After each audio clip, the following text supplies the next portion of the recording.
Todos los salmos son escritos y después son cantados por el pueblo de Dios.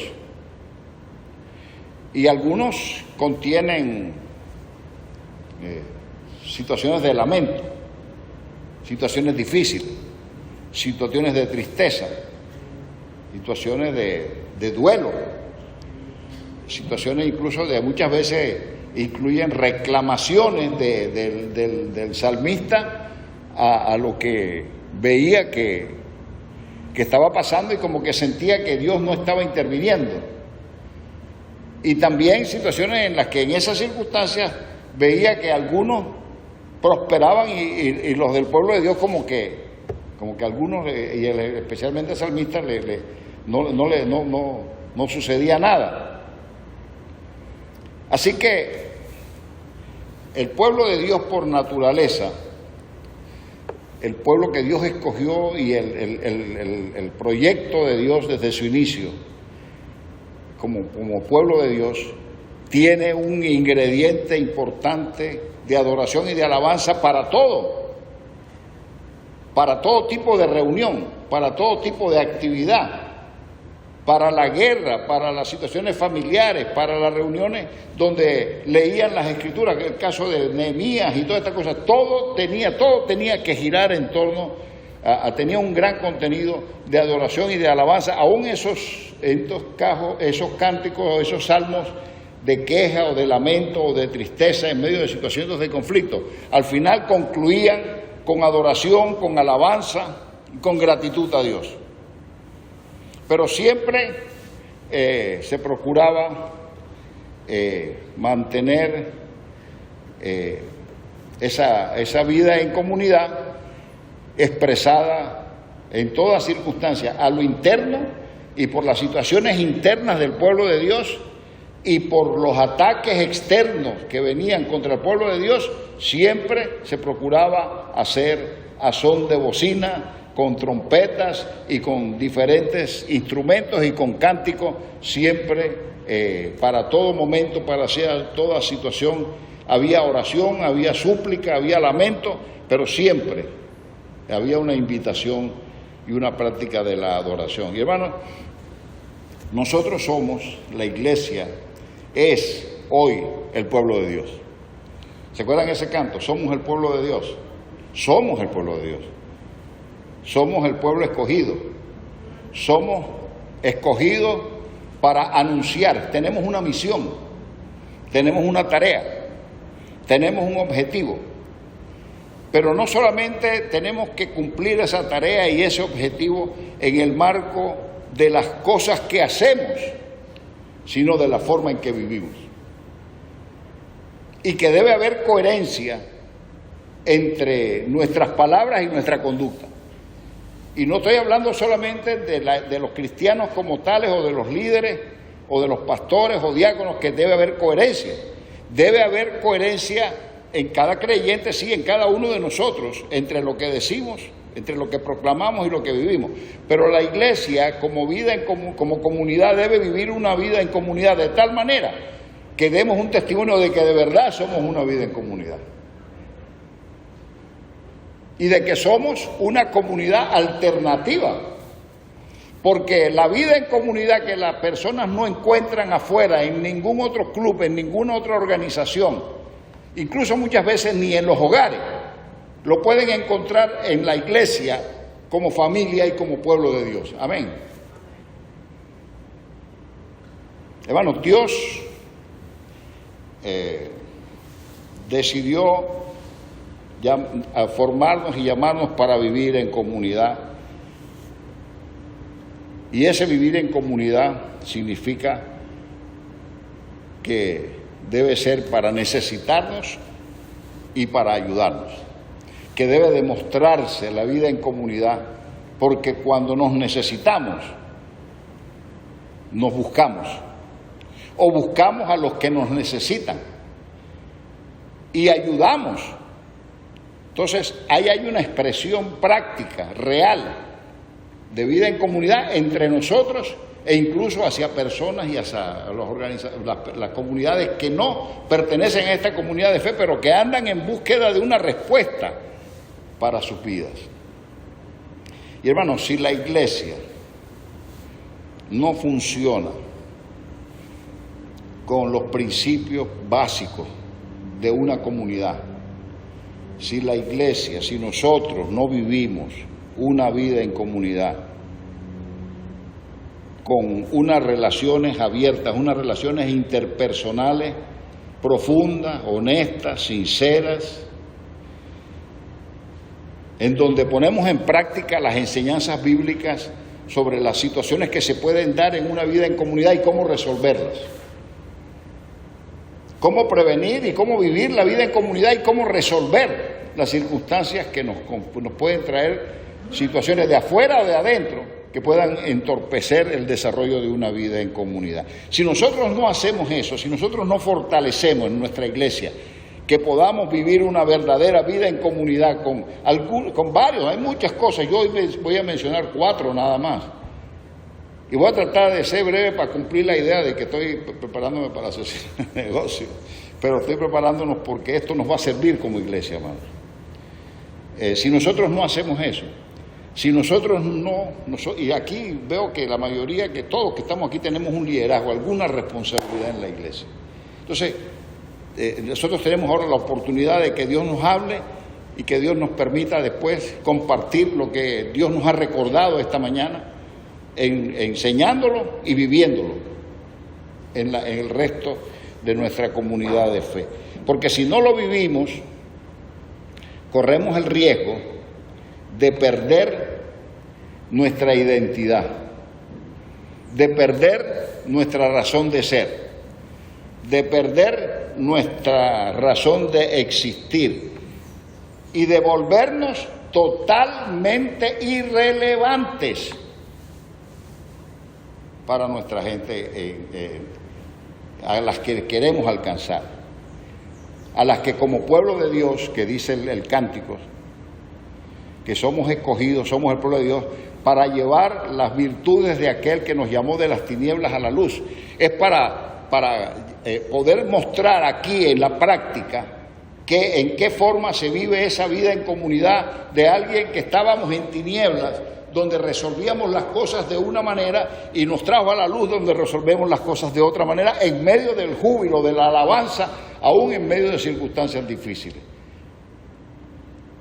Pero tenemos que vivirlo, y cuando podemos salir a compartir el Evangelio, a buscar personas que puedan venir también sacándolas de las tinieblas a la luz, a su luz admirable, que sea no solamente mediante la palabra, sino mediante el ejemplo y el testimonio personal y el testimonio como comunidad. Nuestra fe es una fe para vivirse en comunidad. No es una fe para vivirse aisladamente. Por eso son muy buenas las transmisiones en televisión. Son muy buenas las transmisiones por Zoom, WhatsApp, lo que usted quiera. Son buenas, yo no tengo nada en contra, ayudan, llega el mensaje.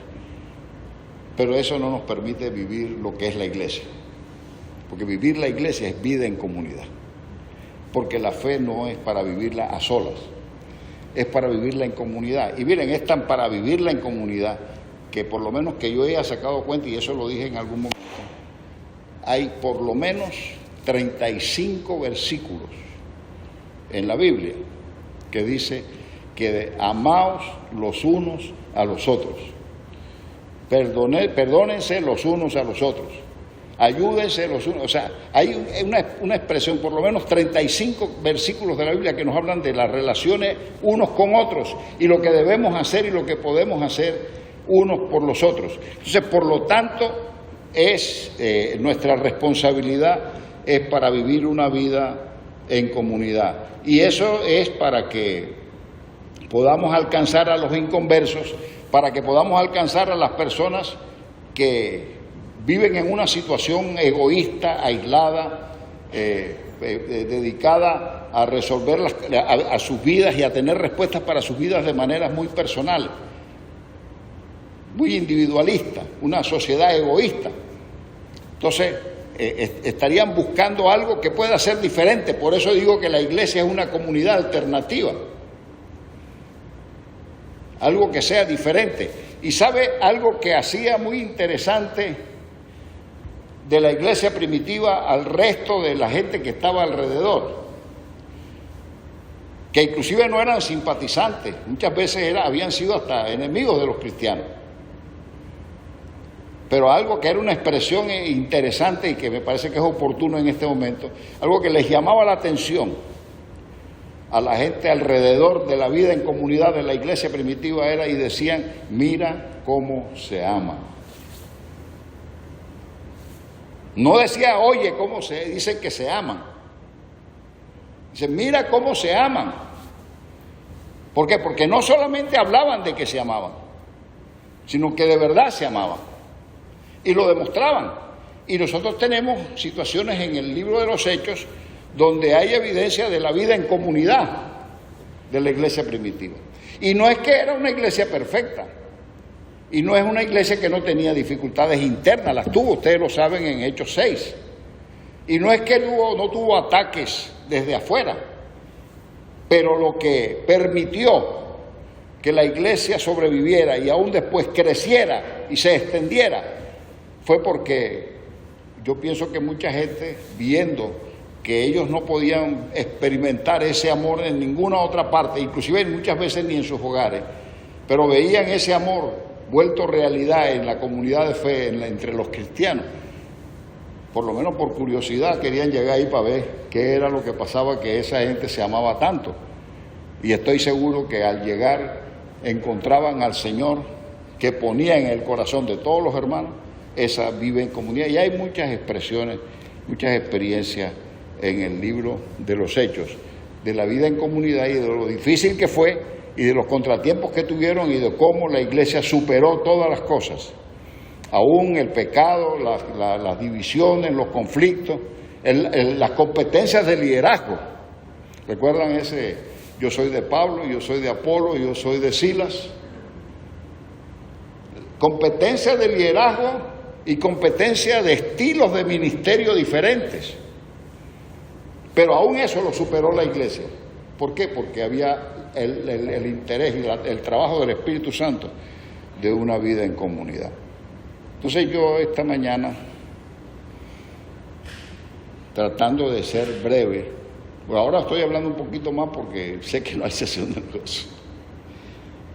Quiero invitarles a que vean capítulo 10 de Mateo. Voy a leer 4 textos bíblicos y me van a ayudar a leerlos, por favor. Mateo 10, del 1 al 10. ¿Qué dice? Entonces, llamando a sus 12 discípulos, les dio autoridad sobre los espíritus inmundos, para que los echasen fuera, y para sanar toda enfermedad y toda dolencia. Los nombres de los 12 apóstoles son estos: primero Simón, llamado Pedro, y Andrés su hermano, Jacobo hijo de Zebedeo y Juan su hermano, Felipe, Bartolomé, Tomás, Mateo el publicano, Jacobo hijo de Alfeo, Lebeo por sobrenombre Tadeo, Simón el cananista y Judas Iscariote, el que también le entregó. A estos 12 envió Jesús y les dio instrucciones diciendo: por camino de gentiles no vayáis, y en ciudad de samaritanos no entréis, sino id antes las ovejas perdidas de la casa de Israel. Y yendo, predicad diciendo: el reino de los cielos se ha acercado. Sanad enfermos, limpiad leprosos, resucitad muertos, echad fuera demonios, de gracia recibisteis, dad de gracia. No os proveáis de oro, ni plata, ni cobre en vuestros cintos, ni de alforja para el camino, ni de 2 túnicas, ni de calzado, ni de bordón, porque el obrero es digno de su alimento. Y hermano, ahí incluso dice que al salir a trabajar para el Señor proveerá lo que necesitará el obrero, el siervo del Señor, porque el texto que quiero enfatizar es donde dice: sanad enfermos, limpiad leprosos, resucitad muertos, echad fuera demonios, de gracia recibisteis, dad de gracias. Y yo me pregunto y les pregunto, ¿qué hemos recibido nosotros del Señor? Todo. Empecemos por el perdón de nuestros pecados, por la salvación, por la vida eterna, el llamado que nos ha dado para servirle, la oportunidad de decir: ya no les llamo siervos sino amigos. ¿Qué hemos recibido del Señor? Que sea por nuestros méritos. ¿Qué dice el Señor aquí? Lo que tenemos personalmente y como iglesia, lo que somos, lo que tenemos, lo hemos recibido por la misericordia de Dios, hermano. No lo merecemos. Dice la Escritura que, siendo aún pecadores, Cristo murió por nosotros.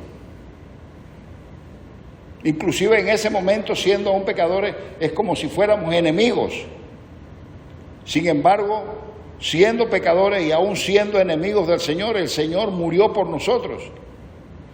Como dice también, y mencioné eso en algún pasaje, el cual me amó y se entregó a sí mismo por mí.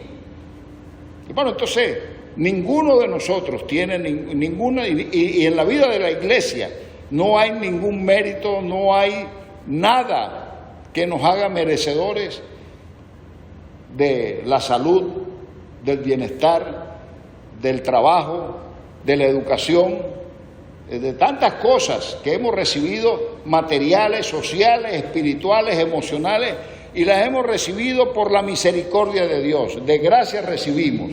Ahora, ¿qué debemos hacer en nuestras relaciones con los inconversos y en nuestras relaciones con nuestros hermanos? Si recibimos todo eso, hasta el perdón de nuestros pecados, de parte de quien podría reclamarnos, que es Dios, si todo lo hemos recibido de gracia, todo, dice: de gracia recibiste, ¿qué debemos hacer? Dar de gracia. Lo que hemos recibido por misericordia, por gracia, gratuitamente, sin que lo merezcamos,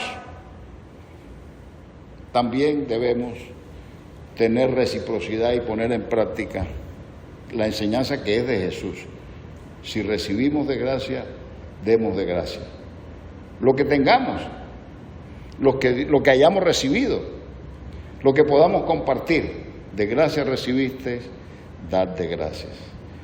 Quiero llevarles ahora a otro pasaje, Primera de Juan, capítulo 4, del 7 al 11 y del 16 al 21. Aquí en el primer pasaje, el valor o la característica es gracia. Hermano, la Biblia está llena de textos bíblicos que hablan de la gracia. Y muchas veces la iglesia ha perdido el mensaje del poder de la gracia, el liderazgo, los dones, los talentos. Es que no me alcanzaría a hacer una lista hoy de todas las cosas que disfrutamos como creyentes, como líderes y como iglesia, que todo lo que tenemos es por la misericordia de Dios. Y todo lo que hemos hecho y todo lo que hemos logrado y todo lo que se haya podido realizar y estemos realizando y lo que vayamos a realizar será de gracia y por la misericordia de Dios. ¿Qué dice 1 Juan 4, 7 al 11 y 16 al 21? Ahí habla de otra cosa importante para la vida de la iglesia.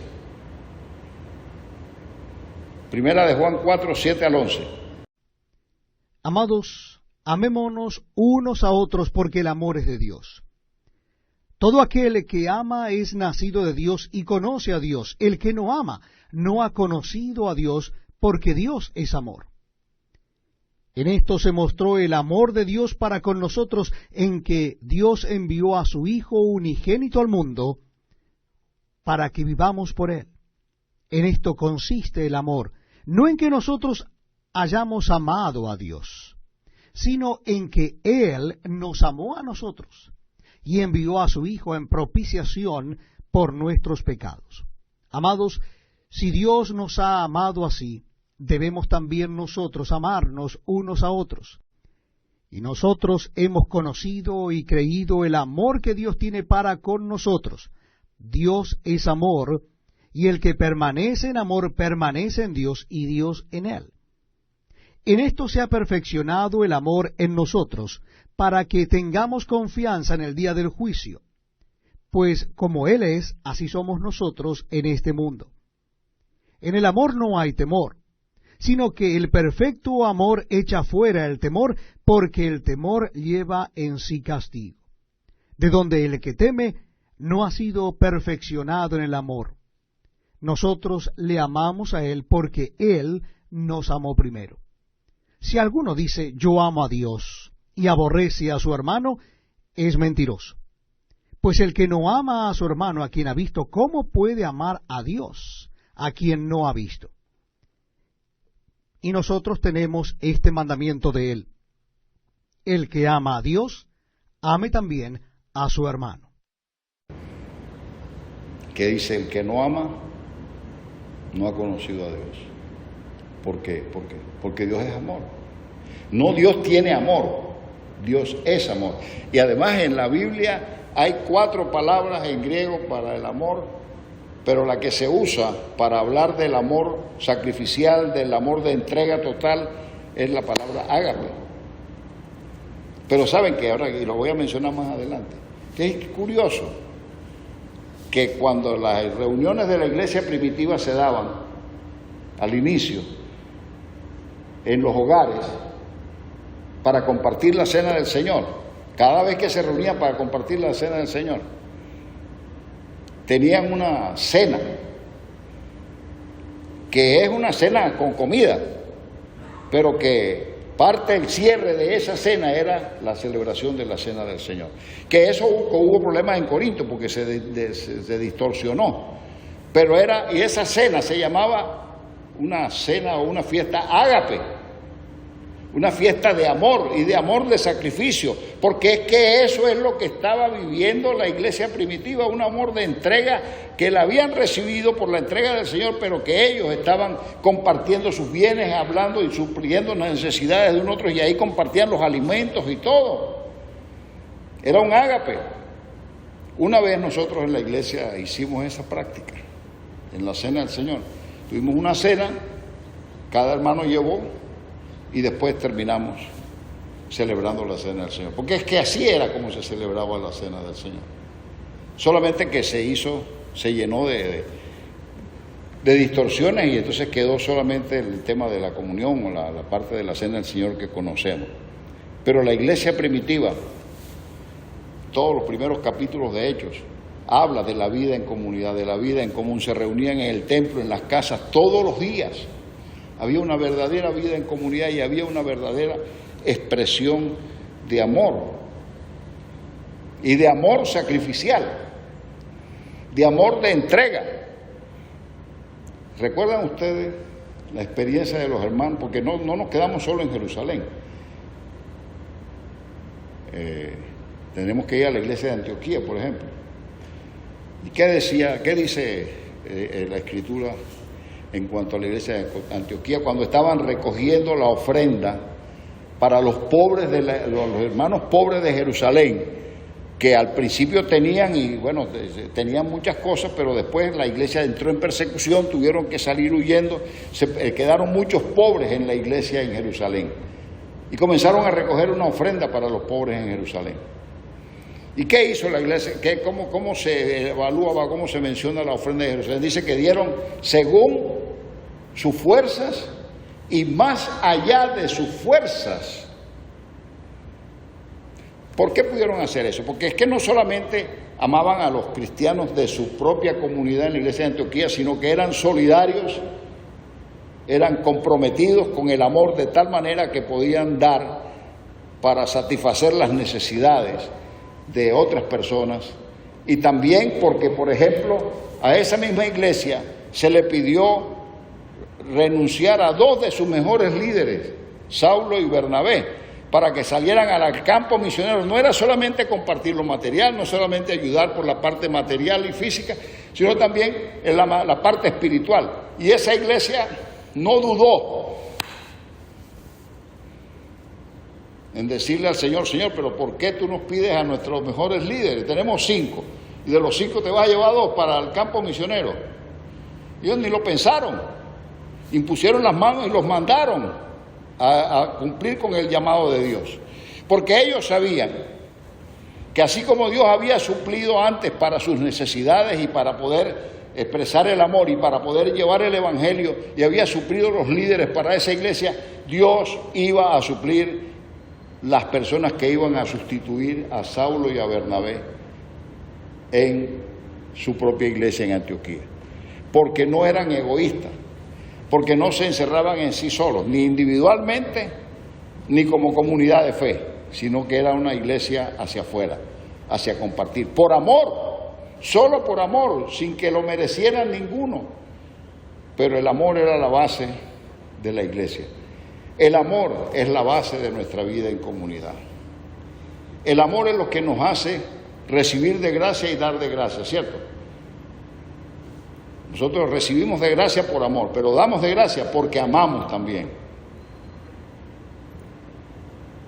Hay una tercera cita bíblica en Efesios 4, 25 al 28 y 31 al 32. Efesios 4, 25 al 28 y 31 al 32.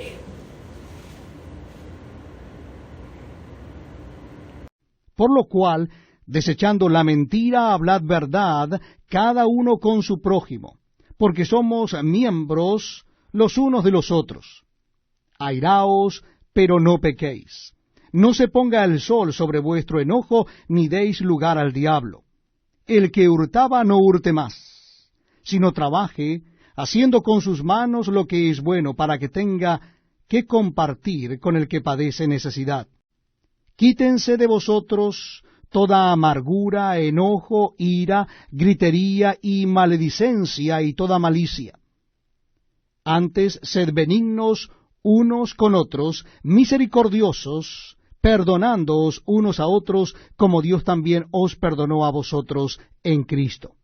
Aquí la enseñanza para la vida en comunidad es la capacidad de perdón. Dice: quítese de ustedes ira, contienda, disensiones, pleitos. No se ponga el sol sobre vuestro enojo. ¿Qué quiere decir eso? Eso quiere decir, hermano, que si puede haber conflictos interpersonales, puede haber diferencias entre nosotros, podemos tener diferencias, inclusive también se aplica a la vida de familia, a la vida de pareja. Puede haber diferencias, va a haber diferencias.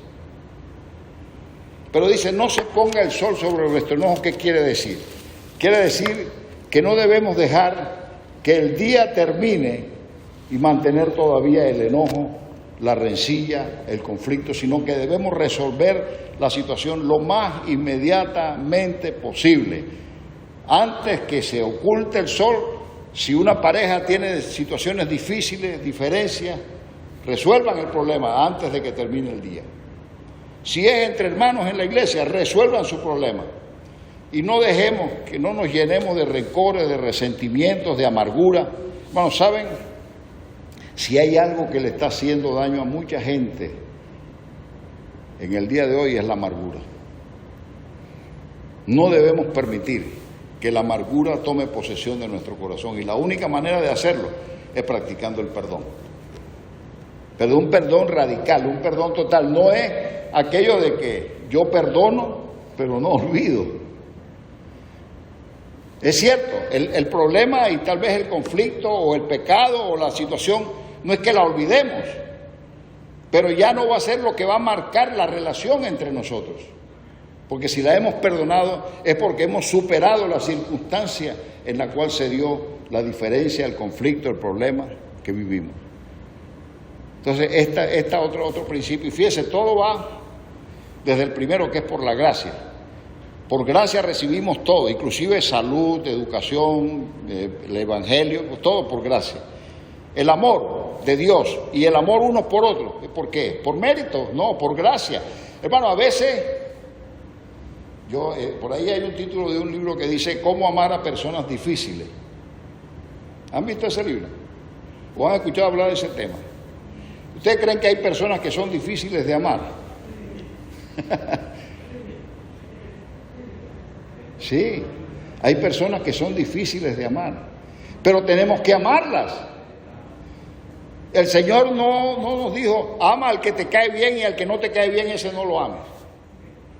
O ama al que es perfecto, pero al que no es perfecto, ese no lo ames. Y así no condiciona ni el amor ni el perdón. Y hay ese libro que dice cómo amar a personas difíciles de amar.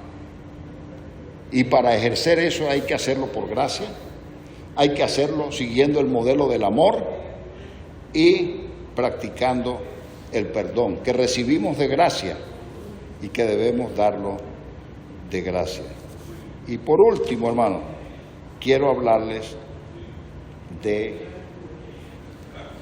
que la comunidad de fe, la iglesia, el pueblo de Dios, es una comunidad de fiesta, de celebración. Bueno, el pueblo de Israel, no porque quisieron, porque Dios les mandó una serie de fiestas que tenían que practicar durante todo el año. Y a veces conocemos, dice que son 3, otros dice que son 7, y yo he leído que son hasta 10. Es más, el Señor Jesús entra al momento de la cruz en una de esas celebraciones, la Pascua. Y la venida del Espíritu Santo, la llegada del Espíritu Santo en la iglesia primitiva se da en otra fiesta. ¿Cuál es? Pentecostés. Ya empezando desde el Nuevo Testamento. Es una comunidad de fiesta. Se reunían para celebrar todos los días en el templo y en las casas y compartían, se gozaban, cantaban. Porque es una iglesia, una comunidad de fiesta. Israel es un pueblo de celebración. El primer milagro de Jesús, ¿en qué lo hizo? En una fiesta. ¿Y en qué lugares invitó a mucha gente para poder compartir el evangelio? A banquetes. Es más, a uno dijo, salgan y recojan a todo el mundo y fuércenlos a entrar a la fiesta que tenía. Y por eso lo acusaron muchas veces de que era bebedor y tomador, porque se reunía con un montón de gente de mala reputación.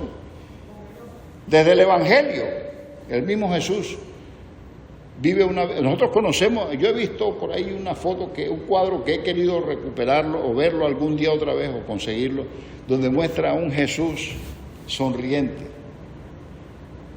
Nosotros tenemos los cuadros de Jesús como la parte que nos recuerda es la parte de la crucifixión, del dolor, de la tristeza. Pero Jesús fue una persona alegre, gozosa, comprometida. Si pudo trabajar bajo la gracia, bajo el amor, bajo el perdón y con todas estas celebraciones, era porque era alguien alegre, porque era alguien que no tenía temor a las fiestas, porque tenía una herencia, sus bodas, sus banquetes. La iglesia primitiva, hermanos, su primera fiesta es cuando comienzan a celebrar el domingo como día del Señor, porque es la celebración de la resurrección. Entonces nosotros cuando nos reunimos decimos, vamos a celebrar el culto de hoy, pero la celebración no esta vez es tal celebración, porque se vuelve algo rutinario, monótono, y no se siente el sentido de fiesta y de celebración. Es más, creo que hoy somos pocos, pero hemos sentido más el sentido de fiesta y de celebración en los cantos, en la alabanza. Pero hermanos, la iglesia primitiva también celebraba, como les dije, la cena del ágape. Eran fruto de la gracia, del amor, del perdón. Era para compartir, era para celebrar. La iglesia tiene que tener una vida en comunidad. Hoy he mencionado 4. pero puede haber más. Porque lo que nos da la razón de ser como iglesia es la vida en comunidad. Y lo que tenemos como cristianos y como iglesia es por la práctica de la gracia o de la misericordia, del amor incondicional, verdadero, sin fingirlo, sino honesto y sincero, transparente, el perdón y la celebración. Hermano, cada vez que la iglesia se reúne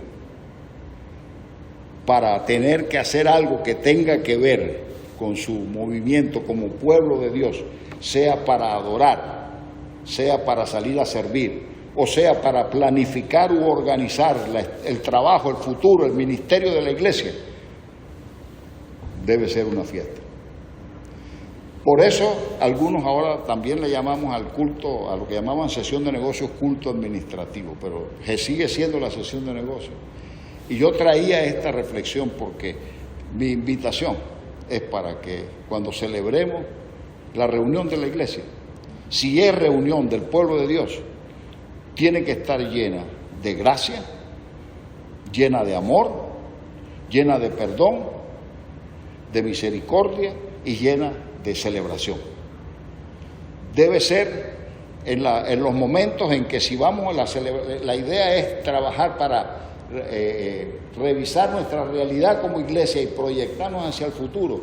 Debe haber tal ambiente de celebración, de gozo, porque podemos hacerlo y porque somos parte de una iglesia y porque para esta iglesia Dios tiene un futuro, un ministerio, una tarea. Debe ser hecho con alegría. No permitamos, hermano, que nada entorpezca la capacidad de perdón, de amor, de gracia, de misericordia y de celebración. Que si nos reunimos como pueblo de Dios es para poner en práctica y demostrar que estamos llenando parte de nuestro perfil, nuestra razón de ser como iglesia.